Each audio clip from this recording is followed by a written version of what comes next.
Morning Year 10. I'm just going to try using Visualizer to set some lessons up. I've got to move quite quickly because I need to keep the file quite small. First thing I'd like you to do is to expand these brackets, please. So there's number 1, number 2, number 3, and so on. Okay, press pause now and do that. Okay, so hopefully the answers that you've got are there down the right hand side. Okay. Multiply the four terms together, you end up with x squared plus 3x plus 4x plus 12, and the middle two terms simplify down to 7x. When you get signs that are different here, you've got to be careful. You're going to get positive 7x and negative 2x from these. That'll simplify out to positive 5x. You've got negative 4 in the end. Notice these two are very similar, just the signs are different.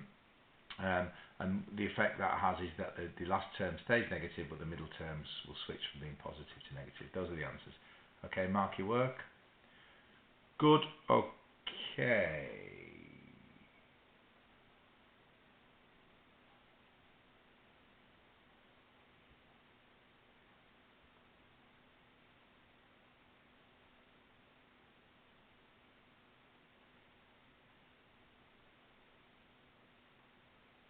Back on now. So I want to look now at the opposite of expanding brackets, which is factorising.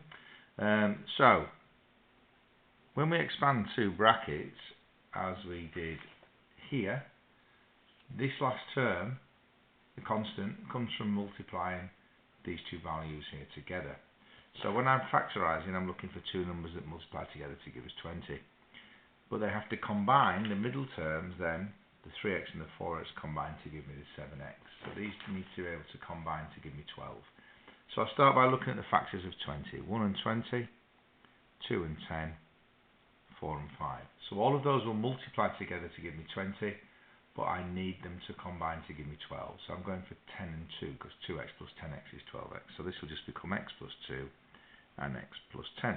You could write the brackets the other way around. The plus 10 could be first, the plus 2 second. That doesn't matter. But the values have to be positive 2, positive 10. Okay, second one, we've got a negative 15, which means the signs, like on this one, the signs are going to be different. Okay, and notice that we've got 5 here. That's the difference between the two values. So I'm looking for two numbers that multiply together to give me 15, but have a difference of 2. So start by factors of 15, 1, 15, 3 and 5. 3 and 5 have a difference of 2, so it's going to be x, it's going to be x, it's going to be 3, and it's going to be 5. I need to decide which one's positive and which one's negative. So I want negative 2x. So my answers are either going to be positive 5x minus 3x or negative 5x plus 2x. These ones here would give me minus 3x. These ones would give me, 2x. These would give me plus 2x. I need the negative 2x, so I want negative 5 and positive 3. I notice this last one, same values, it's just that this time the 2 in the middle is positive, so all that means is that I will have x plus 5 and x minus 3. Okay, if you want to look at those and take a bit of time, you just drag the video back. Okay, so what I'd like you to do now is I would like you to have a go at factorising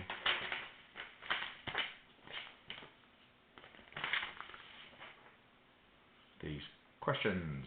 Press pause now, please.